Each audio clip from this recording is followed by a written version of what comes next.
여러분들에게 예고해 드렸던 것처럼 오늘은 성령 강림 주일입니다. 교회에 여러분 여러 절기들이 있는데 보통 교회에서 성령 강림 주일을 잘 기념하지 않습니다. 성령님도 삼위일체 하나님이신데 성령 강림 주일을 소홀히 하고 있습니다. 우리가 예배를 시작할 때 삼위일체 성가를 부르죠. 성부 하나님께서 창세전에 우리를 선택 작정하셨고 성자 예수님께서 십자가에서 우리의 구원을 성취하셨고 또한 성령님께서 인쳐주셨다라고 하였습니다. 성령님께서 인쳐주셨다고 하는 이 말씀의 뜻은 바로 예수님이 성취하신 구원이 나의 구원이 되어지도록 우리 각자에게 성령님이 오셔서 도장을 찍듯이 인을 쳐 주셨다는 것입니다. 그러면 그때부터 우리는 이제 예수를 믿게 됩니다. 그러므로 성령님이 하시는 사역이 얼마나 위대합니까? 아무리 예수님께서 십자가에서 구원을 성취하셨다 하더라도 그 구원이 나의 구원이 되게 하시는 분은 성령 하나님이십니다. 우리 한번 사도행전 2장 1절 말씀을 읽겠습니다. 시작. 오순절 날이 이미 이르매 그들이 다 같이 한 곳에 모였더니. 그러니까 성령님께서는 2000년 전에 오순절 날에 이 땅에 오셨습니다. 여러분, 이스라엘에는 3대 명절이 있는데 유월절, 초막절, 오순절입니다. 그러니까 오순절은 6월절에서 시작해서 50일을 지나서 맞이하는 절기입니다. 이스라엘은 7이라고 하는 수를 완전수로 생각을 합니다. 그 완전수 7 곱하기 7을 두 번 하면 49일이 되어지죠. 그 다음 날 50일째라 하여서 오순절이라고 하는 거죠. 그러니까 오는 알겠는데 수는 뭐냐 하면 한문으로 10일을 뜻합니다. 그러니까 5 곱하기 10일. 그렇게 하면 오순절이라고 하는 것입니다. 아니, 그런데 놀랍게도 여러분, 이 날이 우리 예수님께서 부활하신 후에 50일째가 되는 날이기도 합니다. 예수님께서는 부활하신 이후에 40일 동안 이 땅에 계시고 하늘로 올라가시는데 이 성천하신 후에 이제 열흘째, 10일째 그 구약의 오순절 날에 정확하게 성령님께서 강림을 하시는 것입니다. 그래서 예수님께서 성천하신 후에 이 땅에 남아있는 제자들은 무엇을 하였을까요? 그 열흘 동안 자신들은 열흘 이후에 성령이 오신지는 알지는 못했습니다. 그래서 그들은 세 가지 일을 하였습니다. 첫째는 예수님께서 이 땅에 계셨을 때 말씀하신 그 말씀을 그들은 순종을 하였습니다. 예수님께서 뭐라고 말씀하셨는가 하면 사도행전 1장 4절에 너희들은 예루살렘을 떠나지 말고 내가 너희들에게 약속하신 것을 기다리라고 말씀을 하셨습니다. 그들은 그 약속하신 무엇인가를 구체적으로는 알지 못하였습니다만은 그 말씀을 믿고 순종을 했습니다. 그래서 그들은 예루살렘을 떠나지 않고 한 곳인 그 마가의 다락방에서 간절히 기도하며 약속한 것을 기다리기를 시작하였습니다.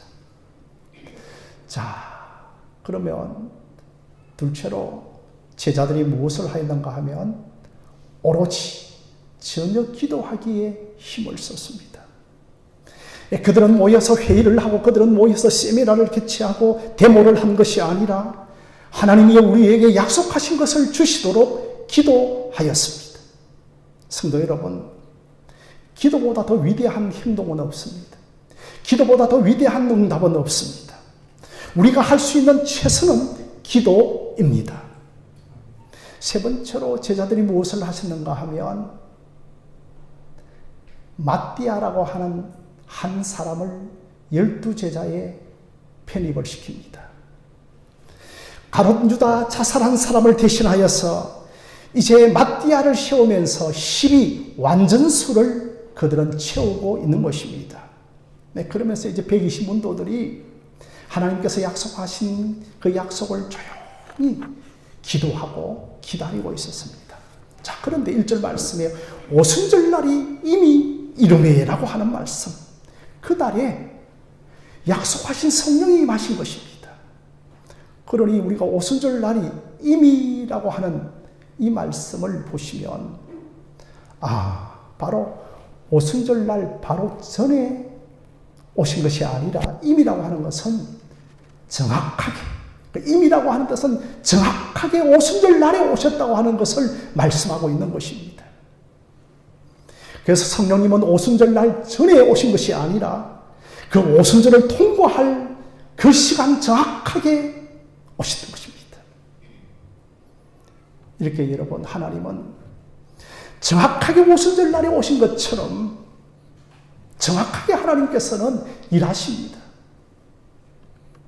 하나님은 일찍 오시는 법도 없고 늦게 오시는 법도 없습니다. 하나님은 하나님의 때가 있습니다. 정확한 때에 하나님은 하나님의 일을 하십니다. 그러니까 우리가 믿음을 가지면 하나님의 시간표, 하나님의 스케줄에 순종을 합니다. 내가 끊길 때를 알고 또한 내가 포기할 때를 아는 것입니다. 믿음이 없는 사람들은 하나님의 때를 모릅니다. 정말 천방지축처럼 영원히 살 것처럼 행동을 합니다. 아니, 어떤 사람들은 하나님의 때가 꽉 찼는데도 영적으로 끼어올리고 나태해서 하나님의 일에 동참을 하지 않습니다. 이렇게 여러분, 성령님은 오순절 날에 정확하게 오신 것입니다. 그날이 여러분, 그 이스라엘에는 밀곡식의 첫 열매를 드리는 축제의 날입니다. 바로 그날에 성령님께서 영혼 추수를 위하여서, 영혼의 대추수를 위하여서 이 땅에 오신 것입니다. 참 여러분, 그 구약의 오순절이 참 재미가 있는 것은 이스라엘 백성들이 시내산에 도착하여서 십계명을 받던 때가 출애굽한 이후에 50일째 되던 날이었습니다. 이렇게 여러 가지 상징적인 의미를 가지고 있는 그 축복의 날에 성령 하나님께서 이 땅에 오신 것입니다. 자, 그러면 이 성령님이 오시면 어떤 현상이 나타날까요? 우리가 한번 2절 말씀을 앞을 보실까요? 2절 말씀 보시겠습니다. 함께 읽겠습니다. 시작. 호련히 하늘로부터 급하고 강한 바람 같은 소리가 있어 그들이 앉은 온 집에 가득하며.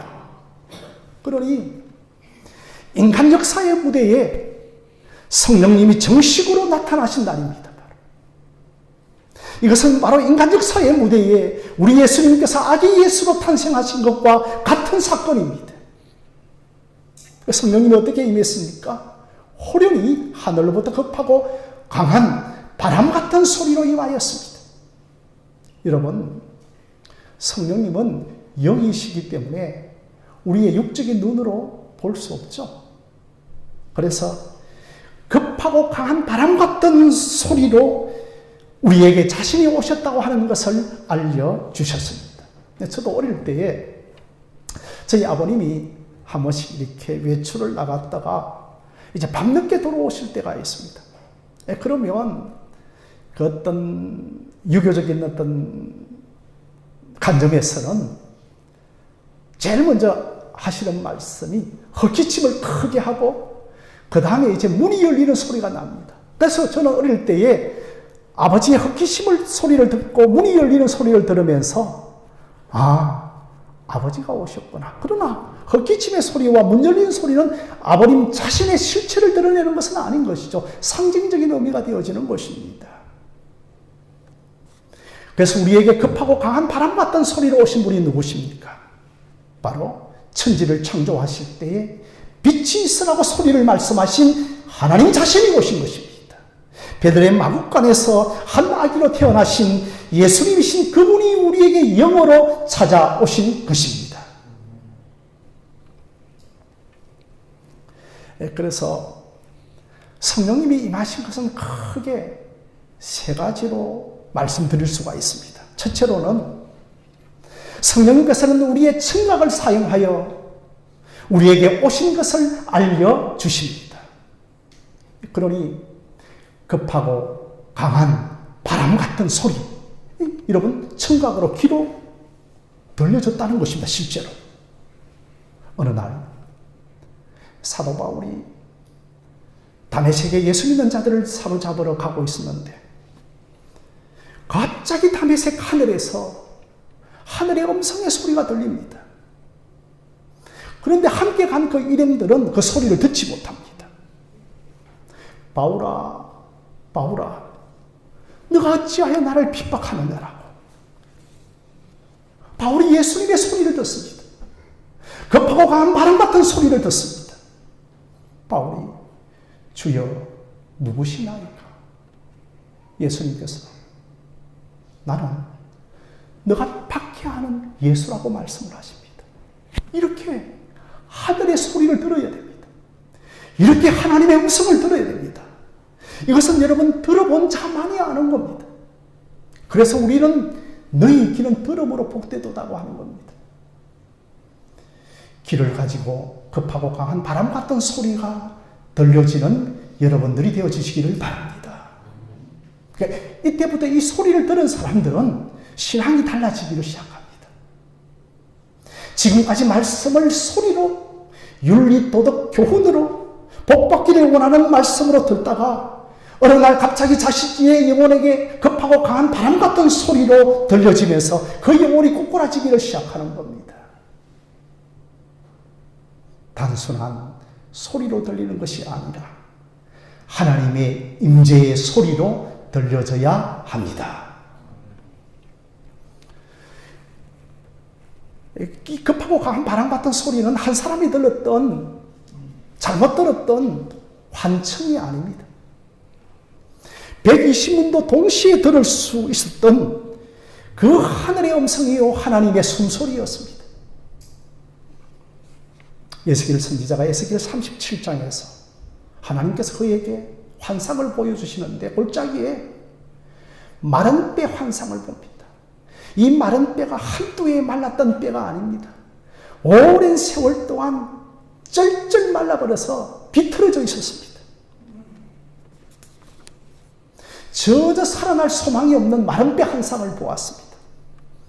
오늘날 영적 상태가 우리와 같은 모습을 이야기해 주고 있는 겁니다. 그런데 하늘에서 소리가 들립니다. 급하고 강한 바람 같은 소리가 에스겔 선지자에게 들리면서 어떤 소리가 들립니까? 생기야 들어가라, 생기야 들어가라. 생기야 저 뱃속에 들어가서 생기야 저 흙을 속에 들어가라 하니까 갑자기 하나님의 생기가 그 뱃속에 들어갑니다. 그러니 죽었던 뼈가 살아납니다. 뱃속에 힘줄이 붙고 살이 생기고 핏줄이 생기고 가죽이 덮입니다. 그리하여 마침내 하나님의 큰 군대가 되어지는 겁니다. 이것이 여러분 성령의 역사이고 성령께서 우리에게 호흡과 바람을 불어넣어 주신 것입니다. 그냥 바람이 아니라 그냥 스쳐 지나가는 바람이 아니라 하나님의 호흡이요 하나님의 생기요 하나님께서 우리의 코에 하나님의 생기 성령을 불어넣어 주신 것입니다. 그래서 급하고 강한 바람 같던 소리라고 하는 것은 하나님의 영이신 성령이 임하신 것입니다. 이것이 여러분 오순절의 성령 강림의 시작이죠. 시작에 불과하죠. 예수님께서 요한복음 3장에서 관원이었던 니고데모를 만납니다. 니고데모와 대화를 하면서 니고데모에게 너가 거듭나지 아니하면 천국에 들어가지 못할 것이라고 하는 엄중한 말씀을 합니다. 아무리 생각해봐도 니고데모가 내 나이 50밖에 안 되었는데 이 50줄에 다시 내가 어머니의 모의 태에 들어가서 다시 나올 수가 있단 말입니까? 이거 불가능한 일이 아닙니까? 내가 어떻게 한 번 더 다시 태어날 수가 있겠습니까? 그러나 이 니고데모는 거듭나야 한다고 하는 이 말을 알지를 못하는 겁니다. 그래서 우리 예수님께서는 니고데모에게 거듭남에 대하여서 설명을 딱 해줍니다. 너가 성령으로 거듭나야 한다고 하는 이 말을 이상히 여기지 말라. 바람이 불 때 그 소리가 들어도 어디서 와서 어디로 가는지 알지 못하다시 성령으로 난 사람은 다 그러하니라고 말씀을 하고 있습니다. 그렇습니다. 분명히 지금 바람이 붑니다. 그러나 바람을 본 사람은 아무도 없습니다. 바람이 어디서 와서 어디로 가는지를 모릅니다. 그러나 나무가 흔들립니다. 촛불이 흔들립니다. 우리 몸이 바람을 맞으면 몸이 시원함을 느낍니다. 여러분, 이렇게 바람이 지나가면 현상이 나타나는 것입니다. 바람이 어디서부터 와서 어디로 가는지는 알 수는 없지만 성령님의 역사가 바로 그렇다는 겁니다. 약한 소리, 약한 바람은 그냥 스쳐 지나가지만 급하고 강한 바람 같던 소리이기 때문에 아무도 그 소리를 부인할 수 없고 만약에 그가 택한 백성이라면 반드시 급하고 강한 바람 소리를 듣는다는 것입니다. 사랑하는 성도 여러분, 하나님의 바람의 소리, 그리스도의 바람의 소리는 우리의 영혼에 반드시 들려져야 하고, 여러분, 이 훈련이 급하고 강한 바람 소리를 들을 수 있기를 바랍니다. 여러분, 이 소리를 들은 사람들은 단순한 은사 체험을 아니고 능력 정도를 받는 것이 아니고 하나님 자신을 경험하는 겁니다. 예수 그리스도 자신을 체험하는 것입니다. 예수 그리스도를 인격적으로 만나는 것입니다. 사람을 만나면 그 사람의 체취가 나타납니다.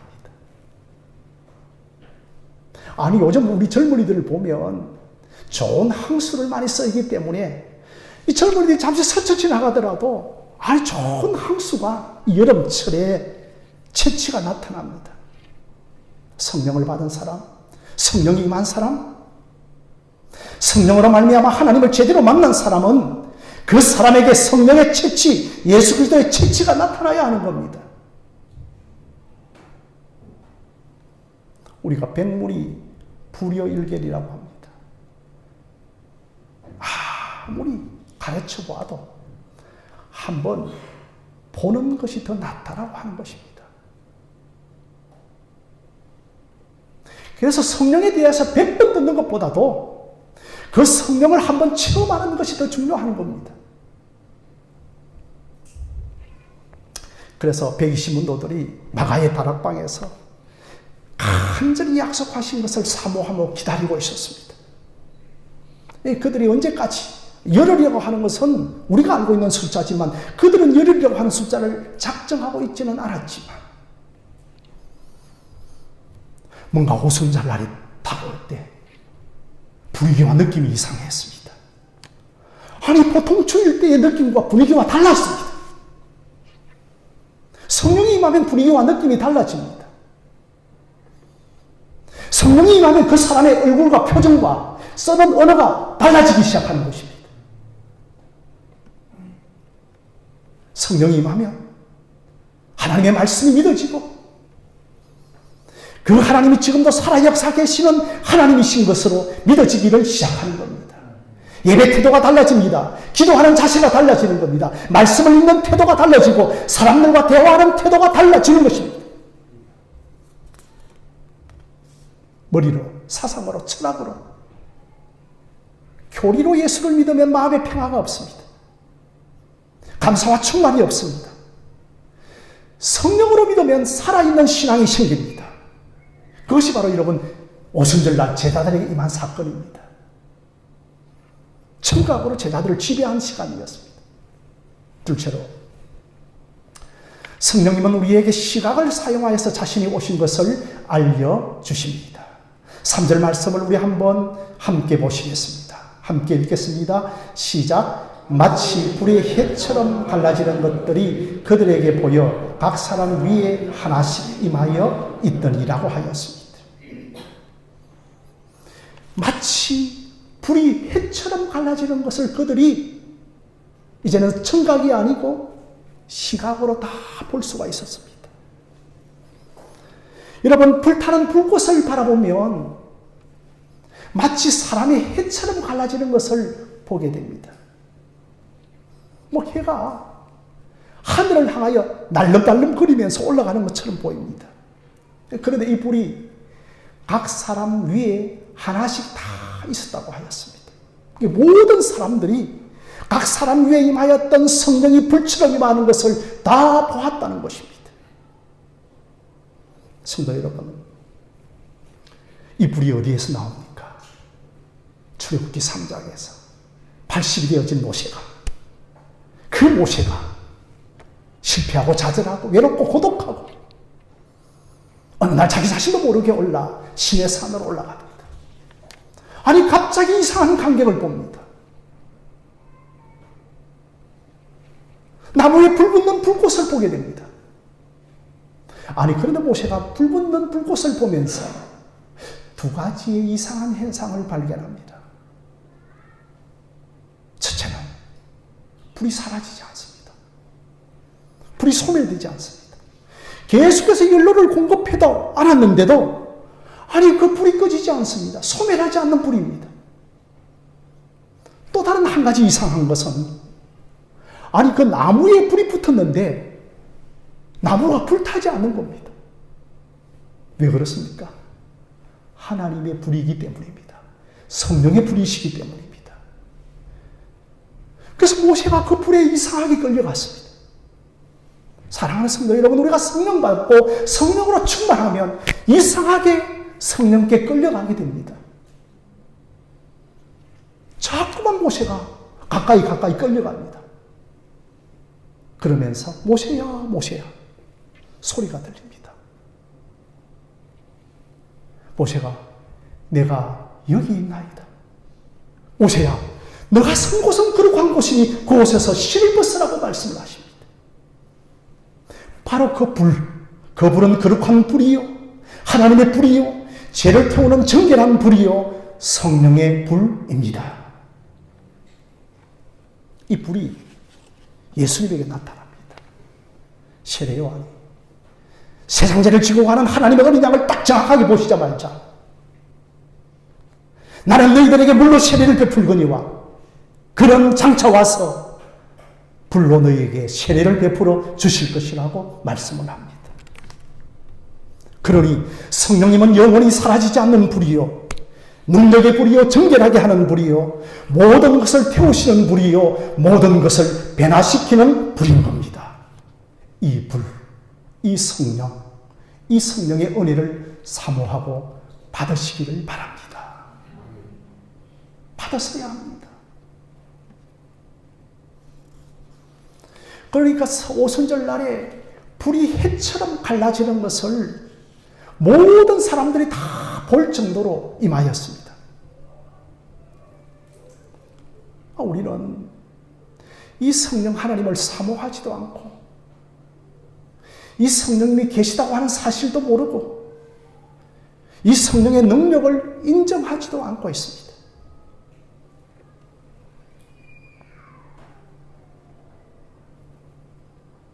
안 믿는 것이 문제가 아니라 하나님을 제한하는 것이 문제입니다.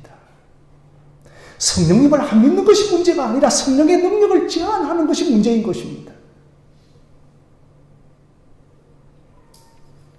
사랑하는 성도 여러분, 이 성령의 불이 여러분들을 그리스도인 되게 해 주십니다. 이 성령의 불이 여러분들을 교인의 자태로 드러나게 해 주시는 겁니다. 이 불이 여러분들을 능력 있는 삶을 살게 해 주십니다. 우리의 사역도, 우리의 봉사도 사역할 힘이 있어야 사역하는 것이고 예배 드리는 것도 예배 드리는 은혜가 있어야 예배를 드리는 것이고 용서하고 싶지만 용서할 힘이 있어야 용서하는 것이고 사랑하고 싶지만 사랑할 힘이 있어야 사랑하는 것 아니겠습니까? 그러므로 저와 여러분들이 이 성령의 능력, 성령의 은혜, 성령의 불을 꼭 받으시기를 바랍니다. 세 번째로 성령님은 우리의 전인격을 사용하여 나타나십니다. 첫째로는 청각을 사용하여 우리에게 자신의 존재를 알리시고 두 번째로서는 시각을 통하여 자신의 존재를 알리시고, 세 번째로는 우리의 몸에, 우리의 전 인격에 성령님께서 자신을 알려주십니다. 우리 한번 4절 말씀 함께 읽어보시겠습니다. 함께 읽겠습니다. 시작. 그들이 다 성령의 충만함을 받고 성령이 말하게 하심을 따라 다른 언어들로 말하기를 시작하니라 했습니다. 이제는 성령이 귀에 들리고 눈으로 보이는 것이 아니라 이 성령님께서 제자들의 육체 속에 임합니다. 그들의 지성과 이성과 인격 속에 임합니다. 성령 충만이 내 머리와 내 지식에 임하는 것이 아니라 내 인격 전체에 부딪히고 내 인격 전체를 만나게 해주시는 것입니다. 그래서 여러분, 성령 충만이 뭡니까? 성령이 내 인격에 임했다는 것입니다. 그러면 성령님이 그때부터 나를 지배하고 통치하기를 시작하는 겁니다. 1901년 한일 합방이 되었습니다. 우리가 일제강점을 당했습니다. 그때 여러분, 일제가 도청 소재지와 맨 소재지까지 다 지배하고 경찰과 군인으로 가득 찼습니다. 성령 충만도 마찬가지입니다. 성령이 나를 지배하고 통치하기 시작하면 내 사고와 내 판단과 내 선택을 하지 않고 성령님이 시키시는 일을 하는 것입니다.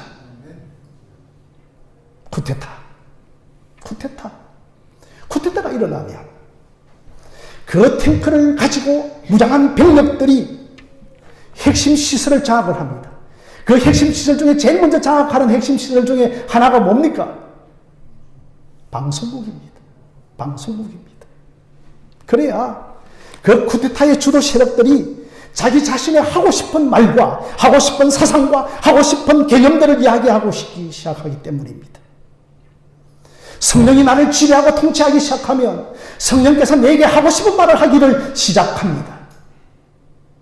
그것이 여러분, 그 사람에게 성령 충만함을 받았다는 증거입니다.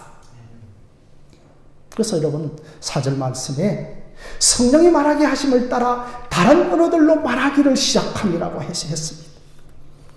누구의 말을 합니까? 내 말을 하는 것이 아니고, 내 사상을 이야기하고 있는 것이 아니고, 내 주장을 이야기하고 있는 것이 아니고, 성령의 말하게 하심을 따라 말하기를 시작하는 겁니다. 여러분, 교회 와서 여러분 각자의 생각을 말하기를 시작하는가요? 여러분 자신의 말을 하고 있습니까? 성령이 우리에게 임하면 그 손에 나의 손을 포개는 것 같이 성령님이 나의 전 인격을 지배하고 통치하고 터치하기를 시작하는 것입니다. 그래서 성령의 말하게 하심을 따라 말하기를 시작합니다. 우리가 하고 싶은 말을 하고, 우리가 하고 싶은 생각을 하고, 우리가 하고 싶은 행동을 한다면 그것이 아니고 내 하고 싶은 생각을 버리고 내 감정과 내 사상을 말하는 것이 아니라 성령의 생각을 말할 수 있어야 합니다. 사랑하는 성도 여러분, 오늘 이 예배당에 여러분 오셔서 여러분의 생각은 누구의 지배를 받고 있습니까? 세상의 지배를 받고 있습니까? 마귀의 지배를 받고 있습니까? 이 예배당에서 예배가 끝나면 빨리 가서 누구를 만나야 됩니까? 우리가 세상의 지배를 받고 마귀의 지배를 받으면 초조하고 의심이 생기고 마음에 평화가 없고 설교가 들리지 않습니다. 우리가 성령의 지배를 받으면 내 영혼이 살아 움직이고 성령의 말하게 하심을 따라 말하기를 시작합니다.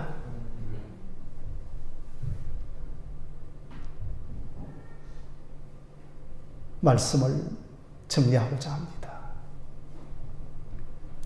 저는 새벽기도회 때 최근에 이 마태복음을 가지고 연속 설교를 하고 있습니다. 그런데 마태복음 4장에 보면 예수님의 첫 제자 중에 제자 안드레가 있습니다. 안드레가 원래 세례 요한의 제자였습니다. 저가 세상죄를 지고 가는 하나님의 어린 양이라고 하는 똑바른 정확한 지적을 세례 요한이 하는 것을 보면서 그때 안드레가 예수님의 제자가 되어집니다. 그러면서 그의 형제가 누구였는가 하면 베드로였습니다. 베드로에게 형제여, 내가 예수를 만났다. 내가 메시아를 만났다. 한번 가보자. 그렇게 하고 있는데 예수님이 이 두 형제가 바닷가에서 고기를 잡기 위하여 그물을 던지고 있는데 나를 따르라고 하십니다. 그런데 이들이 그 즉시 곧 그물을 벌어두고 예수님을 따르기를 시작합니다. 저는 이 구절을 읽으면서 도저히 이해가 되어지지 않았습니다. 어떻게 해서 곧 즉시 그들이 예수님을 따를 수 있단 말인가? 주변 정리도 좀 해야 되고 부모님에게도 허락도 받아야 되고 그런데 그들은 곧 즉시 그들은 예수를 따르기를 시작합니다. 다른 답이 없습니다. 와, 베드로 대단하다. 야, 안드레의 결단 대단하다. 아닙니다. 그들이 성령을 받았기 때문입니다. 그들 안에 성령이 역사했기 때문인 겁니다. 사람의 칭찬하는 것이 성경이 아닙니다. 우리들도 마찬가지입니다. 수십 년을 신앙생활해도 도무지 바뀌지 않습니다. 도무지 믿어지지 않습니다. 도무지 신앙 습관이 바뀌지 않습니다. 도무지 성령의 말하게 하심을 따라 말하기를 시작하지 않습니다. 왜 그렇습니까?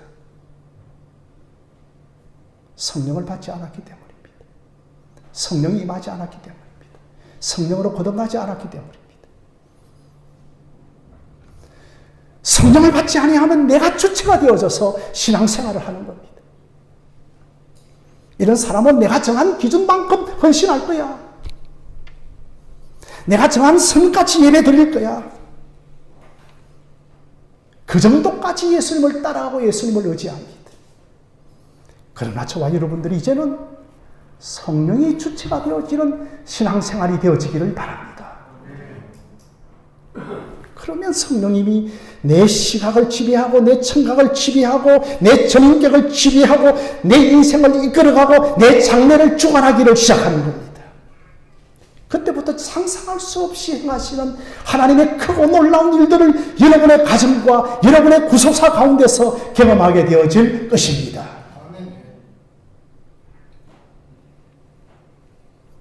저는 이 성령님의 역사가 그 오순절에 임하였던 그 성령님의 역사가 우리 하늘샘 교회에 부어지고 여러분의 심령에 부어지기를 바랍니다. 그러므로 여러분 성령의 충만함을 사모하십시오. 성령을 체험하십시오. 성령을 받으시기를 바랍니다. 우리 하늘샘 교회가 그 성령의 임재로 가득 차고 여러분들에게도 성령의 임재로 충만하기를 주님의 이름으로 축원드립니다.